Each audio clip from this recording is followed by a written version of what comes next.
Ya, pues bueno, vamos a hacer la segunda práctica calificada de ese Preuni 2011-1. ¿Ya? Sí. En esta práctica calificada vamos a repasar el capítulo de estructura atómica. ¿Ya? Nos va a servir de referencia porque justo ya hemos llegado al capítulo de tabla periódica. Entonces, para poder pasar a un capítulo posterior, esto nos va a dar una buena idea y una buena base para ver si los conceptos que hemos aprendido se encuentran de manera correcta. Hemos colgado bastante material, video, para que puedan complementar lo que vamos a trabajar ahora. Tómalo como si esto fuera un examen.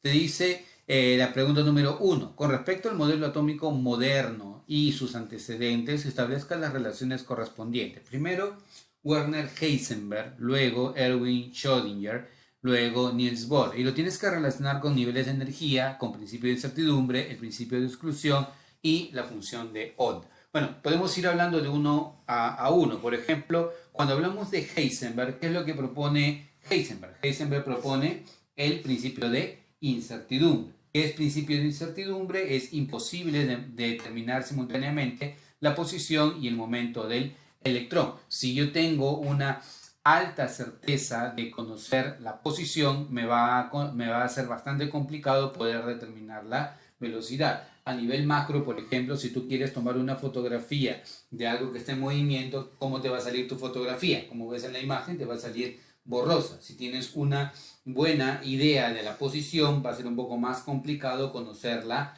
velocidad. En este caso, el momento del electrón. Entonces, cuando nosotros hablamos del principio de incertidumbre de Heisenberg, este principio de incertidumbre, o si hablamos de Heisenberg, va a estar relacionado con el principio de incertidumbre. Bueno, en segundo término, me hablan de Schrödinger.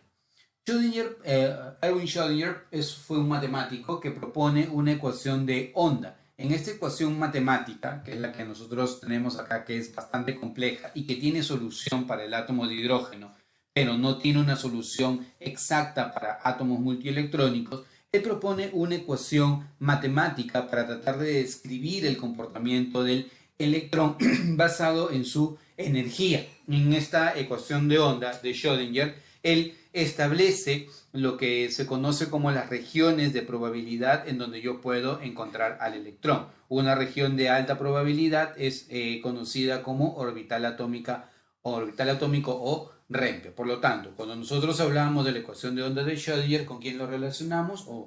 Obviamente con Schrödinger, ¿no? Luego, Niels Bohr. Niels Bohr es algo que de lo que hemos conversado aún mucho más, ¿no? Niels Bohr propone el modelo atómico para el átomo de hidrógeno, ¿correcto? ¿Qué es lo que propone en el modelo atómico del átomo de hidrógeno? Que el electrón no se mueve en cualquier lugar alrededor del núcleo atómico, sino solamente lo hace en ciertas órbitas o niveles permitidos que se llaman ¿cómo? ¿Cómo se llama? Niveles de energía. Niveles estacionarios de energía. Y mientras el electrón se encuentre en un nivel estacionario de energía, no gana ni pierde electrones. Pero si un electrón pasa a un nivel superior, Leticia, ¿qué tiene que hacer el electrón? ¿Ganar o perder energía? Si un electrón pasa de un nivel inferior a otro superior, ¿qué hace? ¿Gana o pierde energía?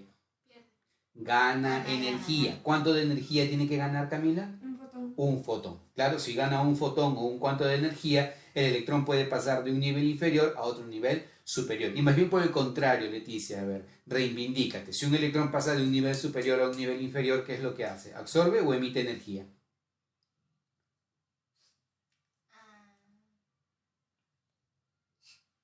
¿Qué hace? Emite energía. ¿Cuánto de energía emite? Uno. ¿Un qué? Un cuánto o un fotón, ¿correcto? Entonces, cuando nosotros hablamos del modelo atómico de Bohr, el modelo atómico de Bohr está relacionado o está directamente relacionado con el átomo de hidrógeno y él habla de niveles estacionarios de energía y hasta cierto punto corrige las inconsistencias del modelo de Rutherford. El modelo de Rutherford, por ejemplo, tenía ciertas inconsistencias como por ejemplo no lograba explicar a los espectros atómicos, ¿no? Con el modelo atómico de Bohr se pueden explicar los espectros del átomo de hidrógeno. Los espectros del átomo de hidrógeno, ¿qué tipo de espectros eran? ¿Continuos o discontinuos? ¿Camila? Discontinuos, ¿correcto? Habían dos tipos de espectros, los espectros de emisión y los espectros de absorción, ¿correcto? Los espectros de emisión son líneas brillantes sobre un fondo oscuro y los espectros de absorción son líneas oscuras sobre un fondo brillante, ¿correcto? Entonces, cuando hablamos o tratamos de relacionar, decimos, Heisenberg se va a relacionar con el principio de incertidumbre, Schrödinger se relaciona con la fusión de onda y Niels Bohr se debe relacionar con los niveles de energía para el átomo de hidrógeno. Por lo tanto, nuestra alternativa de respuesta es la clave B. Eso es para la pregunta número 1. Para la pregunta número 2, esta pregunta está relacionada con nube electrónica y también bastante relacionada con los números cuánticos. Me dice, el número máximo de electrones para un nivel n es 2n al cuadrado, ¿correcto? Mediante un análisis similar, indique el máximo número de electrones para cada uno de los siguientes conjuntos de números cuánticos, ¿ya? Entonces, en este caso lo que nos están dando son números cuánticos. Camila, ayúdame. ¿N qué nos representaba? Al nivel de energía. L estaba relacionado con el subnivel de energía y M sub L estaba relacionado en conjunto o en unión con N y L con el orbital atómico. Recordemos que los números cuánticos surgen como una solución a la ecuación de onda de Schrödinger, los tres primeros números cuánticos. N está relacionado con la forma, con el tamaño del orbital, L está relacionado con la forma del orbital y M con la orientación del orbital. Por ejemplo, si nosotros tenemos aquí a 1s, N ¿cuánto vale? 1. ¿Y L cuánto vale? 0. Necesariamente el magnético ¿cuánto tiene que ser? 0. Por ejemplo, si tomamos a 2p, N ¿cuánto vale? 2. L ¿cuánto vale? 1, porque para P L es igual a 1. Pero si L es igual a 1, recordemos, ¿el magnético qué valores toma? Menos 1, 0 y más 1. Y el spin simplemente puede ser más un medio o menos un medio. N solito me habla del nivel. N con L, los dos juntos me hablan del subnivel. N, L y M sub L me hablan de un orbital atómico. Y los cuatro números cuánticos me hablan de un electrón. Volvemos a repetir. N solito ¿de quién me habla? Del nivel. N con L me habla del subnivel. Los tres en conjunto me hablan del orbital. Y los cuatro números cuánticos me hablan del electrón. Por lo tanto, si hay un solo número, tengo definido al nivel. Si tengo a los dos, tengo al subnivel. Si tengo a los tres, tengo al orbital. Y si tengo a los cuatro, tengo al electrón.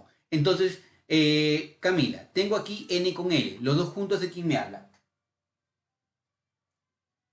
De un subnivel, porque N con L juntos me hablan del subnivel. O sea, tenemos que N es igual a 5 y L es igual a 2. Si N es igual a 5 y L es igual a 2, significa que estamos en el subnivel 5D. Y D como máximo, ¿cuántos electrones admite? 10. Por lo tanto, si D admite como máximo 10 electrones, significa que si tengo esta notación, el número máximo de electrones van a ser 10, ¿correcto? Ahora, acá tengo una combinación de tres números cuánticos. N con L me habla del subnivel, pero los tres juntos ¿de quién me hablan? De un orbital. Y todo orbital atómico, sea el que sea, como máximo, ¿cuántos electrones admite? Todo orbital atómico. ¿Cuántos? 2 electrones como máximo. Por lo tanto, esta combinación de tres números cuánticos me habla de un orbital del tipo 4p y todo orbital como máximo admite 2 electrones. Por lo tanto, hasta acá tenemos un máximo de 10, hasta acá tenemos un máximo de 2 electrones. Y si vemos esta combinación, ¿cuántos números cuánticos veo aquí? 4. Si tengo los cuatro números cuánticos me hablan únicamente de ¿cuántos electrones? De un electrón. Por lo tanto, tener esta combinación me está hablando de un solo electrón que se encuentra en el orbital 2p. Entonces, haciendo la secuencia del número máximo de electrones, primero habría 10, luego habría 2 y luego habría 1. ¿Con quién coincide? ¿Con qué alternativa de respuesta? 10, 2 y 1. ¿Con qué alternativa? Con la letra A. Por lo tanto, nuestra alternativa de respuesta sería la letra A. Bueno, vayamos a la siguiente pregunta. La siguiente pregunta me habla del paramagnetismo y el diamagnetismo. Habíamos hablado de estas dos propiedades, ¿cierto? Paramagnetismo y diamagnetismo. Incluso habíamos incluido otro concepto que era el ferromagnetismo. ¿Y quiénes tenían ferromagnetismo? ¿Te acuerdas? El hierro, el cobalto y el níquel. Hierro, cobalto y níquel son los tres elementos que exhiben este ferromagnetismo, que significa que pueden formar imanes permanentes, ellos y sus compuestos. Entonces, acá nos dicen lo siguiente: dadas las siguientes proposiciones, indique solo las que son correctas. Primero, las especies con número par de electrones, como el magnesio, azufre, calcio y hierro con carga +2, son diamagnéticas. En base a sus configuraciones electrónicas se puede establecer que el cromo con carga 24 es más paramagnético que el hierro 26 con carga +2. Las especies ferromagnéticas, vanadio 23 y manganeso +2, son isoelectrónicas entre sí. Bueno, acá hay bastante por analizar. Primero, cuando hablamos de una especie que es paramagnética, una especie paramagnética es aquella que es atraída débilmente por el campo magnético. Y una especie diamagnética es aquella que es repelida por el campo magnético. Si nosotros tenemos aquí a la muestra y tenemos aquí a un imán, fíjate que aquí este imán está atrayendo débilmente a él, porque mira, esto está recto, ¿verdad? ¿Sí? Si te das cuenta, esto está recto. Pero ahora, ¿qué ha pasado? Se ha inclinado, que significa que el imán ha atraído a esta especie. Si atrae a la especie débilmente, ¿qué tipo de especie será esta? ¿Paramagnética o diamagnética? Será paramagnética. En cambio aquí está repeliéndolo, fíjate, lo está repeliendo. Si lo repele, ¿qué tipo de especie es? ¿Paramagnética o diamagnética? Diamagnética. Entonces, una especie paramagnética es aquella que es atraída débilmente por el campo. Y una diamagnética es aquella que más bien es repelida por el campo magnético. ¿Cuándo ocurre el paramagnetismo? Cuando las especies tienen electrones desapareados. ¿Y cuando una especie es diamagnética? Cuando todos los electrones, sin excepción, ¿cómo se encuentran? Apareados. O en otras palabras, todos los orbitales se encuentran llenos. Un error que comete comúnmente el alumno es pensar, como yo tengo el número par de electrones, todos los orbitales deben estar llenos. ¿Eso es algo que se cumple siempre? Veamos. Esta es la configuración del magnesio y esta es la configuración del calcio. La configuración del magnesio es neón 10, 13C2. 10 más 2 me da 12 electrones. Para el calcio, argón 18, 4S2. ¿Cómo están todos los electrones o cómo están todos los orbitales acá? ¿Llenos, semillenos, vacíos? ¿Cómo están todos acá, Leticia? ¿Cómo están todos acá? Llenos. Más esto, que está lleno, significa que acá, sin excepción, todos los orbitales están llenos. Acá, sin excepción, todos los orbitales están llenos. Por lo tanto, yo debo esperar que estas dos sustancias, ¿cómo sean? ¿Paramagnéticas o diamagnéticas? Diamagnéticas. Entonces, debo esperar que estas sustancias sean diamagnéticas. Pero si hacemos la configuración de los otros dos, por ejemplo, del azufre y del hierro, la configuración del azufre es esta de acá. ¿Qué es lo que estoy observando? ¿Cómo están estos orbitales?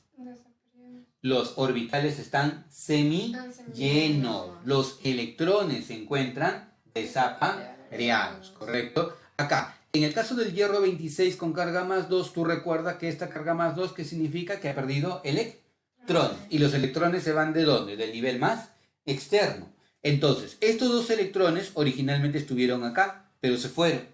Si yo tuviera que analizar entre estos dos, ¿ya? Primero, si hay electrones desapareados, ¿qué significa? ¿Que esta sustancia es paramagnética o diamagnética? ¿Cómo es? Paramagnética. Y entre las dos, ¿quién tendría mayor paramagnetismo? ¿El azufre o el hierro? ¿Quién tendría mayor paramagnetismo? El hierro. El hierro. ¿Por qué? Porque tiene más electrones desapareados. Por lo tanto, estas dos sustancias son paramagnéticas porque tienen orbitales semillenos en su configuración electrónica. Entonces, esto que me digan que las especies con número par de electrones son diamagnéticas, ¿es algo verdadero o falso? Lo primero sería falso, ¿correcto? ¿Por qué? Porque no necesariamente el hecho de que tenga electrones desapareados para un número par atómico o número par de electrones significa que va a ser diamagnética, ¿ya? Siguiente alternativa. En base a sus configuraciones electrónicas se puede establecer que el cromo 24 es más paramagnético que el hierro 26. Bueno, esta es la configuración del hierro 26, la vimos hace un momento. Los dos electrones estuvieron acá, ¿cierto? Pero como tiene carga más 2, se fueron. Esa es la configuración del hierro. Y para el caso del cromo, recordemos que uno de estos electrones debería estar acá. La configuración termina siendo S2 de 4. ¿Pero te acuerdas qué pasaba cuando era la configuración de 4? ¿Era posible? No. Había una anomalía en el caso de la configuración. Había más estabilidad cuando un electrón saltaba a un orbital de mayor energía. Si yo veo en esta configuración, ¿cuántos electrones desapareados hay en total? 4. Y si veo esta configuración, ¿cuántos electrones desapareados hay acá? 6. Entonces, lo que te dice la alternativa es que en base a su configuración electrónica determine quién es más paramagnético. ¿Qué dirías tú, Leticia? ¿Quién es más paramagnético, el hierro o el cromo?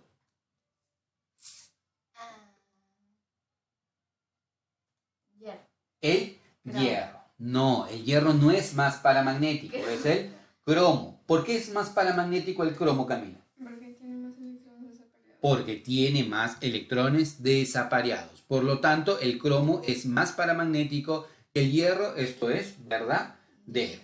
Y lo último nos dice, las especies paramagnéticas son isoelectrónicas entre sí. Bueno, están dando por sentado que estas especies son paramagnéticas. Son paramagnéticas, esta es la configuración del manganeso.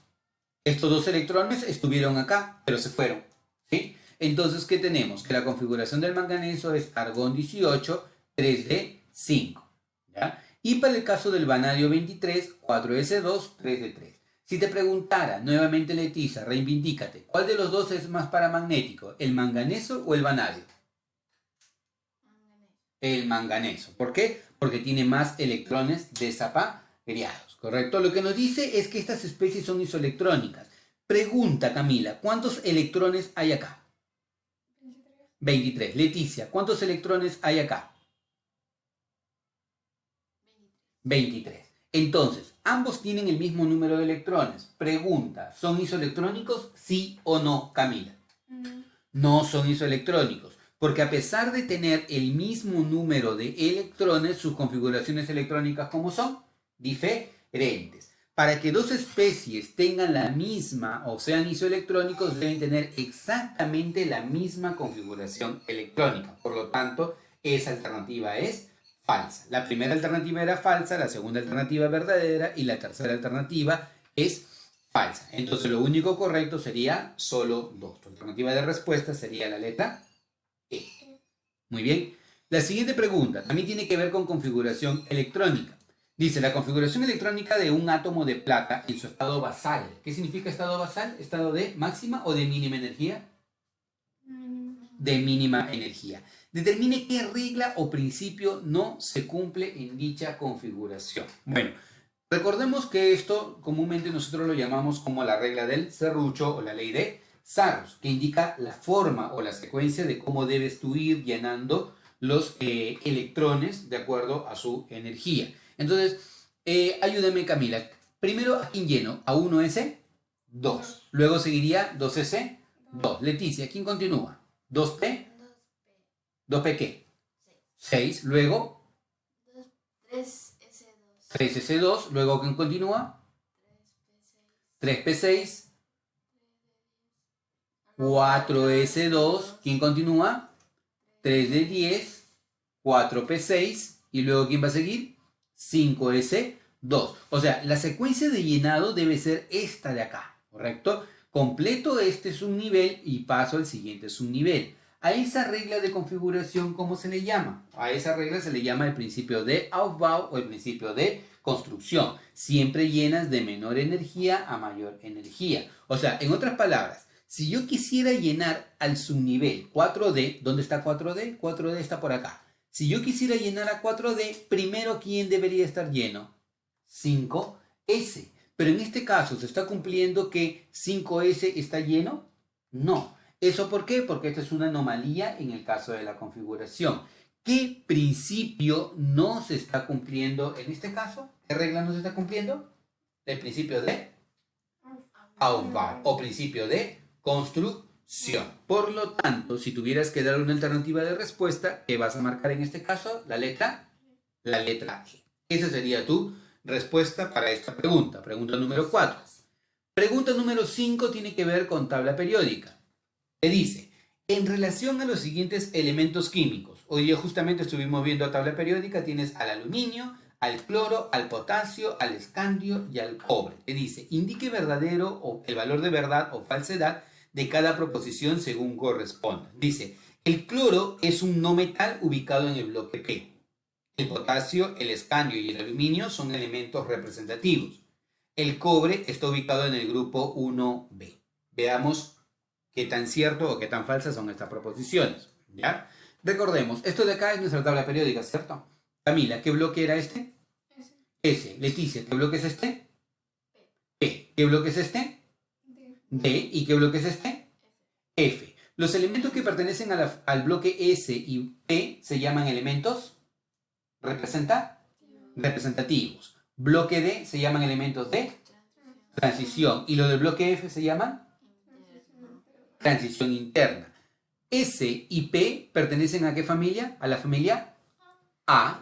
Bloque D pertenece a la familia B. Y ellos no pertenecen exactamente a una familia, simplemente se le llaman elementos de transición interna y están formados por los lantánidos y los actínidos, ¿correcto? Yo quiero saber si el cloro es un no metal ubicado en el bloque P. Bueno, recordemos también, ¿no? Tenemos acá a este grupo, que son el grupo de los metales o no metales. Camila.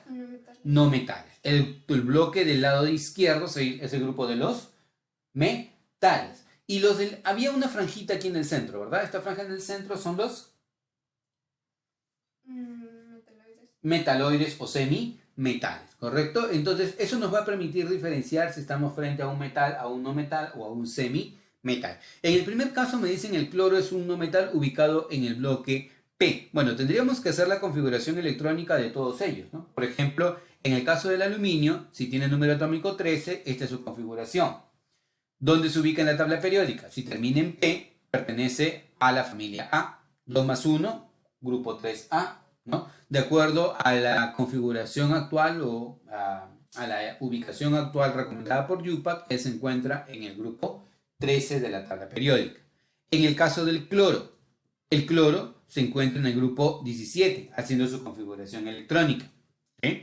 Si luego tenemos al potasio, el potasio se encuentra en el grupo 1A de la tabla periódica. En el caso del escandio, el escandio se encuentra en el grupo 3B de la tabla periódica. Él termina en D, entonces pertenece a la familia B de la tabla periódica y el máximo nivel de energía me da el periodo. Y en el caso del cobre, ¿ya? En el cobre lo encontramos en el grupo 1B de la tabla periódica. Recuerda que aquí en el cobre está pasando esto, ¿verdad? ¿Cómo lo consideramos a esto? Una anomalía, ¿correcto? ¿Por qué? Porque en el caso del cobre está terminando su configuración en D9. Recuerda que estas anomalías ocurren cuando la configuración termina en ¿cuánto? En D4. En D4 y en D9. Si es D4, hacemos que la configuración ahora se complete a D5. Y si termina en D9, debe completarse a D10. Entonces, ¿qué podemos decir? Primero, el cloro es un no metal ubicado en el bloque P. ¿Dónde encontramos al cloro? En el grupo 7A. Bueno, grupo 7A. ¿Cómo se llaman los elementos del grupo 7A, Camila? Halógenos. Los halógenos. Entonces, ¿el cloro es un metal o es un no metal? No metal. Y se ubica en el bloque P. Por lo tanto, lo primero es verdad. Lo primero es verdadero. El potasio, el escandio y el aluminio son elementos representativos. El potasio, el escandio y el aluminio son elementos representativos. ¿Puedo decir eso, Leticia? El escandio, acá está, el potasio y el aluminio son elementos representativos. Para que sean representativos, ¿a qué familia debe pertenecer? ¿A la familia A? A la familia A. ¿A quién pertenece el aluminio? ¿A qué familia? A. ¿El potasio? A. ¿Y el escandio? B. ¿Puedo afirmar que los tres son elementos representativos?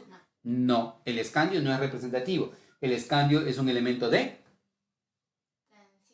transición. Entonces, lo primero es verdadero, lo segundo es falso. Y el cobre dice que está ubicado en el grupo 1B. ¿El cobre está ubicado en el grupo 1B?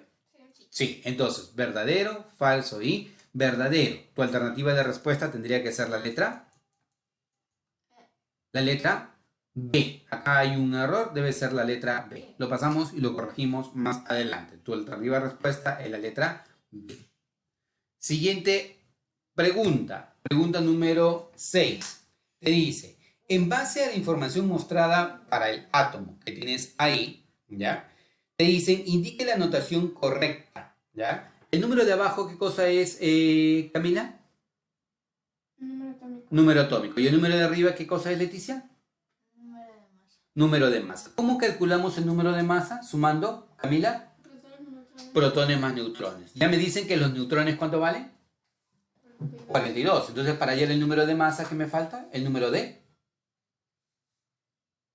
protones. Entonces, si calculo el número de protones y le sumo 42, debo obtener el número de masa. Entonces, ese va a ser el objetivo, tratar de obtenerlo. ¿Qué datos tengo? Que este elemento pertenece al periodo 4 de la tabla periódica. ¿Qué más tengo? Su notación de Lewis. Si su notación de Lewis es esta de acá, significa que tiene 5 electrones en el nivel externo.